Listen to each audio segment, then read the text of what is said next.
Good morning, folks. Just so everyone's aware, this is material that's not covered in the textbook at all. Usually, I try to do this on the last day of class, a little exploration into spherical trigonometry, which is actually one of my particular fortes, having worked as a geodetic surveyor for years.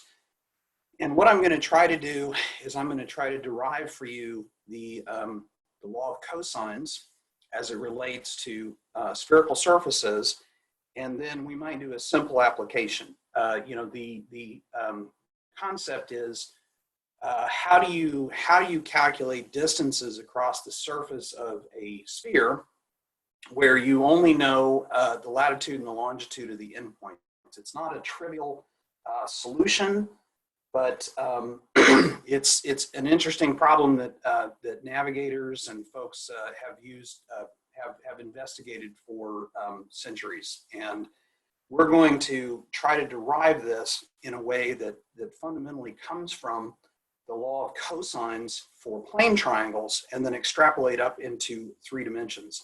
So without further ado, I'm going to kick it over here and we're going to do a little bit of, I will try to, graphically speaking, it's a little bit challenging to draw this stuff on the fly. So what I'm going to do, I'm going to use my existing notes and just kind of talk us through them because they, like I said, it can get a little bit challenging. So we're looking at an exploration into spherical trigonometry. And I'm going to try to make this as big as possible here. So yeah, that's not working real great. But anyways, so first thing we want to do is we want to consider when we did material in chapter 3, we talked about the unit circle. And so in order to extrapolate up to 3 dimensions, we need to consider a unit sphere, okay? And that's where we'll start from. We'll think of this idea of, okay, if we're going to try to talk about curves and lines on the surface of a sphere, then we'll start with one that is just of a unit size. And then if we need to either increase or decrease the size or add units to it or whatever else, we can do that after the fact. So that's sort of the starting point. So I would have normally shown you a sphere that has a line drawn on it, actually a spherical triangle. But I want you to just consider this for a minute. If you were to think about a triangle on the surface of the Earth, so consider, say you're at latitude and longitude of 0. So that would be the point on the equator that is directly south of Greenwich, England. And then you travel on a line across the equator to a point that's at 90 degrees west longitude, which would be just a little bit east of where we're at. We're actually at about 94 degrees west longitude here in Kansas City. And then travel from that point due north all the way up to the North Pole, the geographic North Pole, to that point, and then back down to the starting point along the 0 meridian. So this creates a triangle that, if you think about it, every single angle in that triangle is 90 degrees. And so as a result, it becomes, after you mess around with these spherical triangles, even just for a brief minute, you start to realize that the interior angles of spherical triangles no longer adds up to 180 degrees. And therefore, all kinds of assumptions and things that we think about in trigonometry no longer hold, especially when it comes to certain laws, for example, law of sines and law of cosines. Those no longer apply. But we can create a modified version. So I want you to think about this for a minute. Here's my little statement. The interior angles of spherical triangles add up to more than 180 degrees always. They are never equal to 180 degrees, although for a very, very small triangle on the surface, it will get vanishingly close to 180. And the maximum interior angles is actually, let me think about this a second. I think the maximum is somewhere around,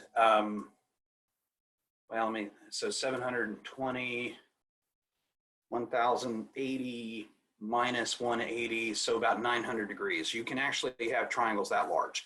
And that would be sort of a really weird situation, but they always are more than 180. And in fact, there's some theorems that will demonstrate that the area of that triangle is actually related to the excess, how much it is over 180 degrees. There's a very simple relationship between the two, but I don't want to digress too much.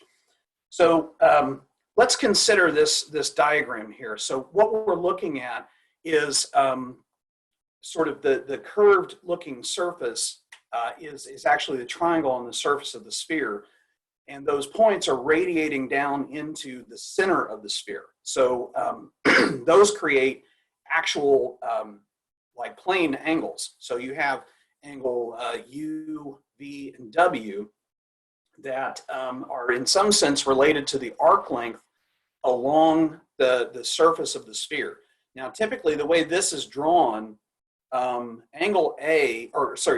A would be the location of a person, or where you're starting from, and point C would be where you're headed to, and almost exclusively point B is the North Pole, geographically speaking, because the way that coordinates are set up on like on the Earth is there's a preferential point, the poles, that kind of are the origin of the coordinate system. And so to simplify the calculations, you usually have that one point on any triangle is actually the North Pole.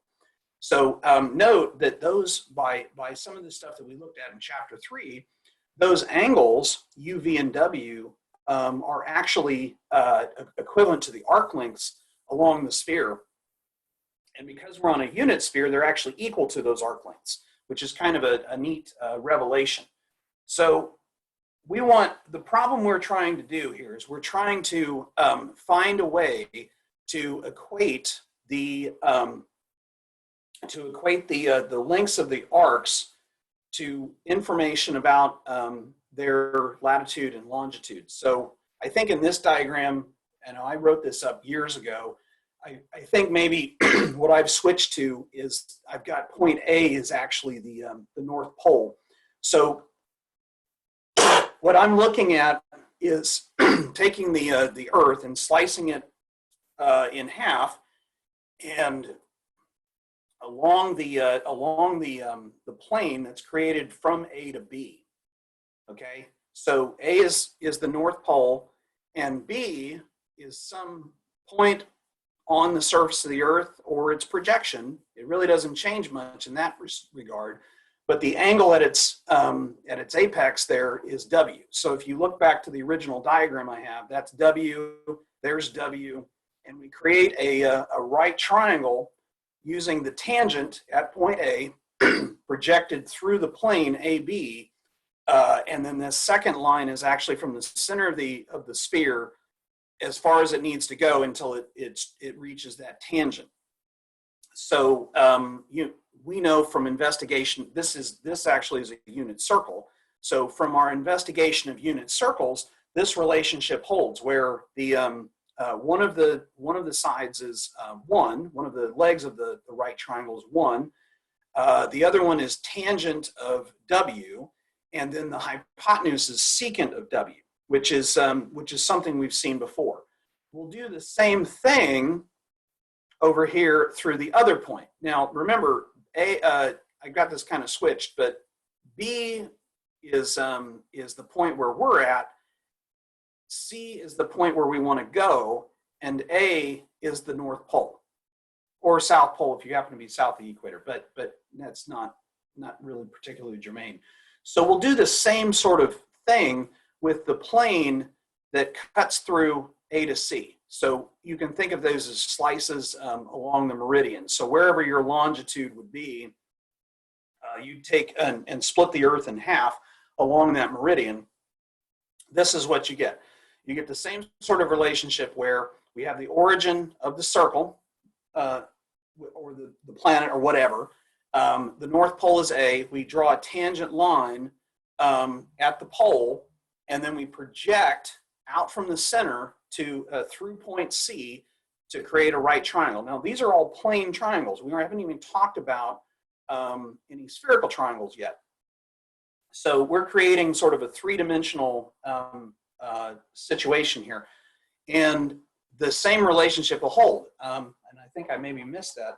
This side will be 1.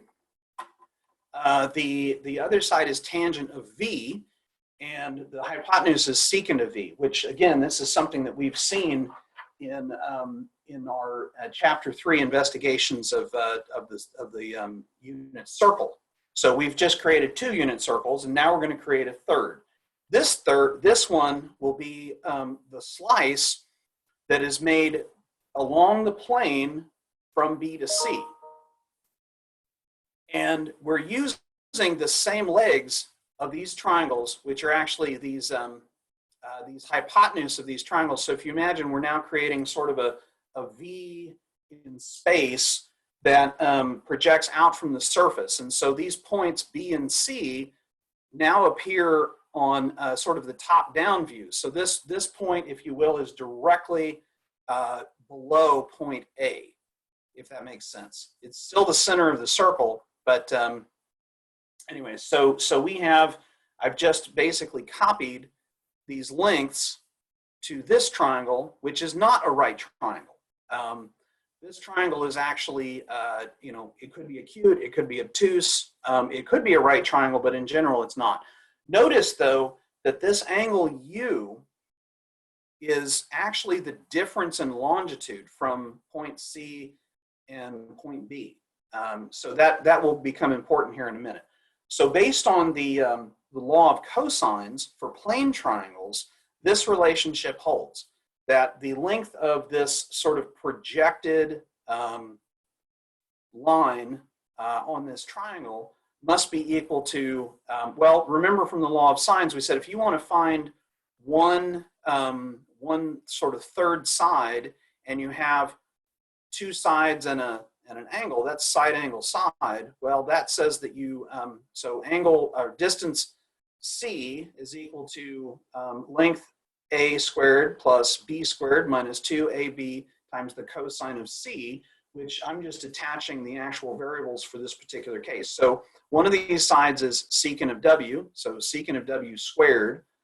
The other one is secant of V, so secant of V squared minus 2 secant of W, secant of V times the cosine of the included angle. And so this equation is going to be the basis of how we find, we're not really particularly concerned about BC. What we want is this arc between the two, because that tells us something about the distance from one point to another.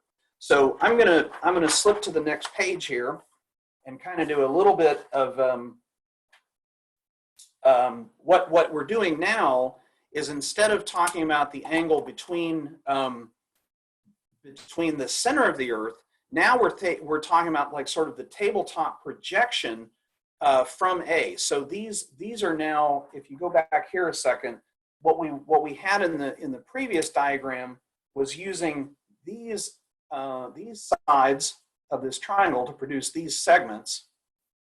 And now what we're going to do is we're going to use these sides, the ones that are kind of like if you were to make a table on top of the Earth and project that out, you would have sort of another triangle there. We're going to use this second triangle to solve this, because what we end up with is, we still, using the law of cosines, we have another equation for exactly the same line, right? This B to C. So from the law of cosines, length BC squared is equal to tangent of W squared plus tangent of V squared minus 2 times the tangent of W times the tangent of V times the cosine of angle A. Now, The reason why we're doing it this way is because, again, this is the difference in longitude. In the previous example, it wasn't quite longitude, but it was one way to think about it. But this one actually is the difference. Like if you were looking down on the top of like a globe or a sphere or something, this would be the projection of some particular meridian, and this would be the projection of another. So this angle A is literally the difference in longitudes. So what we're going to do is we're going to do some complicated, not so complicated, but somewhat complicated derivation of a formula that will tell us the relationships between these angles. Depending on what we know, we can get the other bits of information. So starting with, since both of these equations are equal to BC squared, we can set them equal to each other. And this is what you're seeing right here. I have one formulation for the length of BC squared, and I have another formulation for the length of BC squared. Now notice on both sides of these equations, you've got these paired up combinations of tangent squared and secant squared, which, as you hopefully will remember, are included in one of those Pythagorean identities. So my next step is to take and make a substitution for secant squared of W and turn that into tangent squared of W plus 1.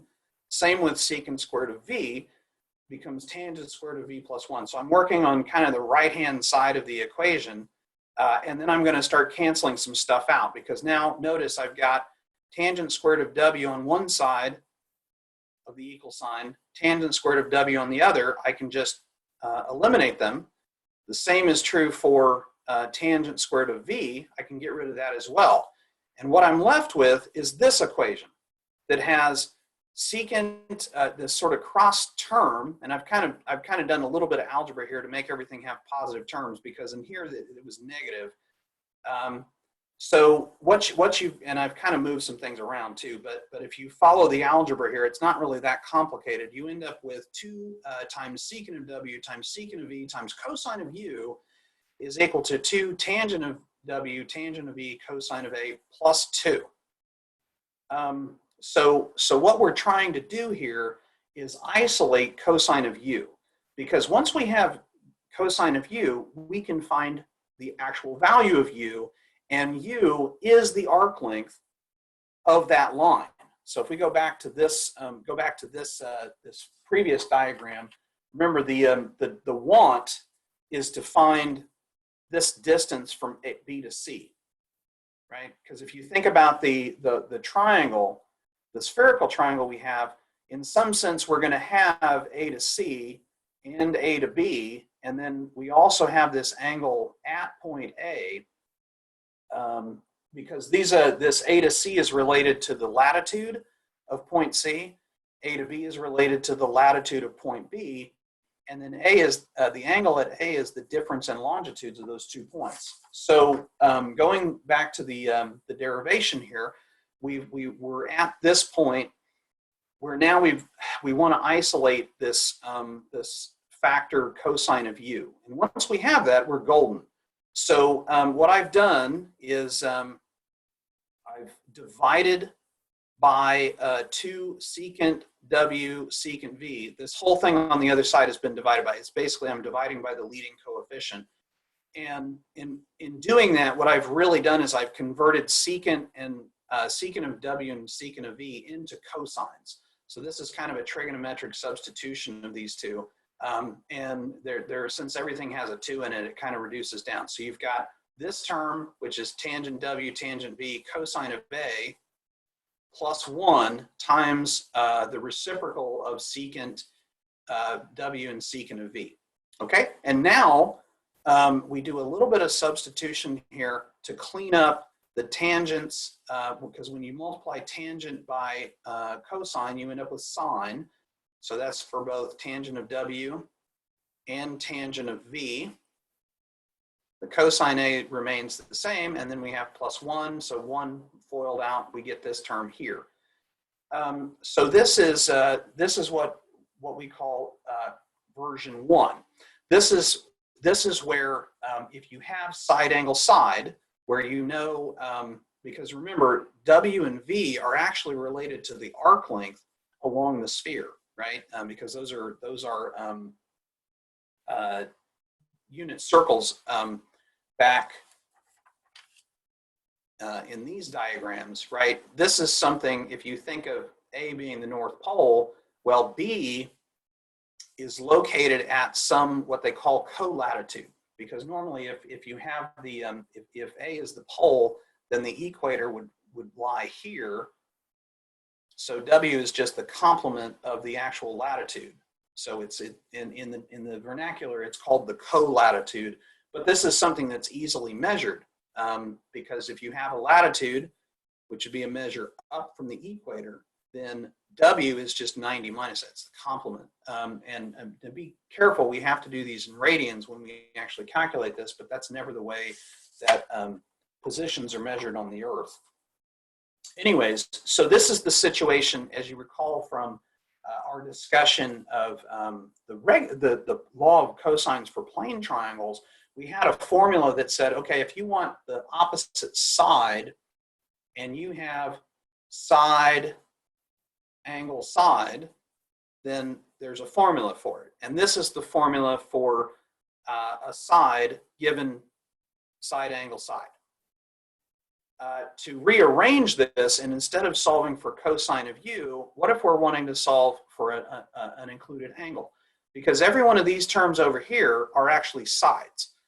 So you've got sort of side A, B, and C, and notice the similarity that you have between this and the traditional law of cosines. Instead of, there's some similarities, but it's not exactly, there's not exactly a parallel. So either one of these versions, if you need a side and you have side angle side, this is the equation you would use. If you have side and you want an angle, this is the equation you would use. And of course, you can rotate these around, just making sure that you've got the parallels between A is opposite, well, if we look back at our diagram, angle A is opposite side BC, which is equivalent to U. And if you want to define, say, for example, cosine of B, you would have to use V in place of U. So this equation would change slightly. You'd have cosine of V minus cosine U, cosine W over sine U, sine W. So it permutes pretty easily. Now, this entire derivation has been done with no real assumptions about what A, B, and C are, but we're going to nail this down to a specific situation, which is the sphere of the Earth. So here's the statement of the problem. We wish to find the surface distance between two distant points on the Earth, say Seattle and London. Now, we've looked at this problem in sort of its simplistic form when we talk about differences in latitude. And in the text, which I think we did that maybe in chapter 3, but in the text, it always makes this assumption that the 2 points on the Earth are directly north and south of each other. Or the problem is stated as just how far north or how far south, which is a simplification of this problem. And this is why, because that equation is hard to derive and usually not particularly applicable to an average student of trigonometry's experience. So anyways, here's the statement of the problem. We need to know things about the coordinates of Seattle and London. So what we're gonna do is to use the equation that we developed. We're going to associate point B with the coordinates of London. And the coordinates that you're seeing here, this is pretty standard. That's the latitude. Phi is used for latitude, and I'm indicating that it's the latitude of point B. And gamma is generally regarded as the longitude. So latitude and longitude. This is a coordinate on the surface of the Earth. Similarly, Seattle, we're going to identify as point C, and here's the coordinate of Seattle. So in this particular case, the distance from point B to point C is associated with the angle u. But remember, our derivation is made on a unit sphere. So for the Earth, we need to consider the actual radius of the Earth as well. So just like we did in Chapter 3, if you have a circle with a definite radius, the arc length is just, as you recall, it was s times theta, right? S equals r theta. Well, this is the same kind of idea. We're looking at an arc length. We need to incorporate the radius and the angle between in radians. But normally these aren't measured in radians. So that's kind of the explanation there. So if A is the North Pole, this is something, if you ever go on to actually do geodetic problems, which is highly unlikely, but if you do, what we're basically doing is we're creating something called the PZS triangle, where P is the pole, Z is the observer's location, which is called the zenith, and then S, PZS triangle, S refers to a stellar object, usually like the sun or the North Star or whatever else. Anyways, so the first observation is that angle A, which is the angle measured from the top of the sort of like top-down view of the Earth, is the difference in longitude. And so you want to think about this as sort of like you're looking down on the Earth, and this triangle is sort of the flat surface that would be tangent to the Earth. The difference in longitude is actually the measure of angle A. So I've written that here. It doesn't, the SIGN is kind of irrelevant because cosine doesn't really care, right? I mean, all these involve cosines. So the difference in longitude, we'll just call that delta lambda so that we can talk about that as a single term.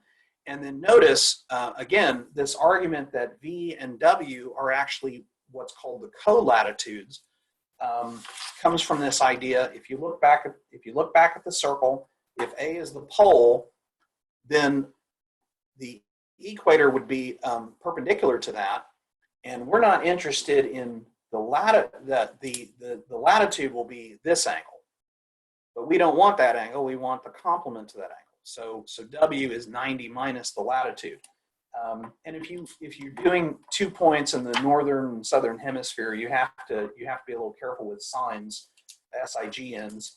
But anyway, so here's our relationship between V and W as it relates to the coordinates of the 2 points. Now, we're going to substitute those in to this equation that we just derived, version 1, right? We're going to substitute these results that we now have. So here you have, this is angle V, this is angle W, and this is angle A.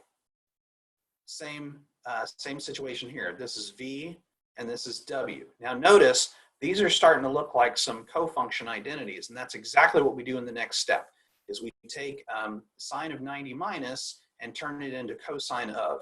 Same with sine of 90 minus, turn it into cosine of. This is still, the cosine delta gamma is still, delta lambda is still preserved, and now cosine of 90 minus becomes sine. Cosine of, I think I have a slight error there. Cosine of 90 minus phi sub b becomes sine of phi sub b. Okay, so we've got cosine of u now is reduced down to this expression that entirely is related to the coordinates of both Seattle and London. So to finish it off, we don't want, again, we don't really want u, we want the arc length, which is r times u. And so the next step here is to take the inverse cosine of everything on the right, because all these are known quantities.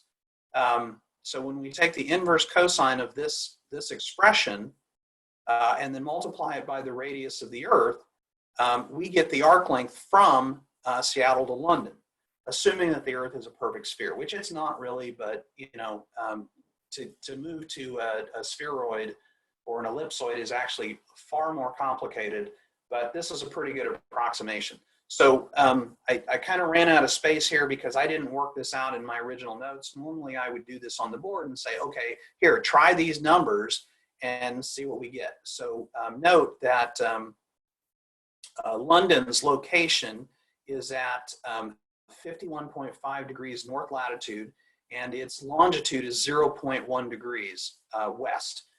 The reason I picked these two locations is because I don't have to worry about SIGNs when it comes to west and east longitude. So I picked something that was just a little bit west of the Greenwich meridian, or the zero longitude, so that we wouldn't have to worry about that. And if you, Seattle is at 47.6 degrees north latitude and 122.3 degrees west longitude.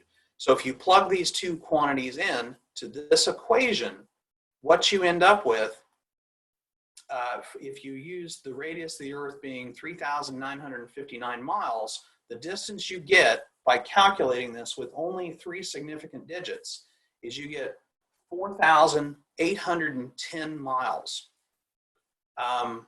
which is, again, is assuming that the Earth is a perfect sphere. Now, if you look at the accepted value, the distance is measured as 4,780, which, notice, the error occurs in our digit of significance. And so it could be argued that this may not be a perfect description of the Earth, and it isn't, but it's relatively close. If you think about this, we're within 1% of the quote true value, which is pretty impressive, given that we assumed a lot of things about what the Earth's shape is and everything else. So the question might be, why is this particularly relevant? Well, the relevance is that these quantities, latitude and longitude, can be measured just by occupying these locations and making observations on stars. But you need to have an accurate accounting of time to be able to do this, but you can relate longitudes. And there's a very interesting book written about the measurement, or the discovery of the ways to actually measure longitude very, very accurately, which is the key to making accurate maps, which began sometime in around the 17th century, world maps. And it's a very interesting discovery. It had to do with creating a clock that you could carry on a ship that would keep accurate time from one point to another, and it became the basis of modern map making, which is interesting in and of itself. But anyways, this is the exploration into spherical trigonometry. Of course, there are many applications that go beyond just distances, and the ways of measuring these latitude and longitude is a whole different discussion that is far more complicated, and is something that in years past I would teach folks how to do this in a 200 level survey class. So if you ever think about geodetic surveying, land surveying in general, this is the first step into that, and I'll leave it at that. It's been a great semester, and I wish you all well.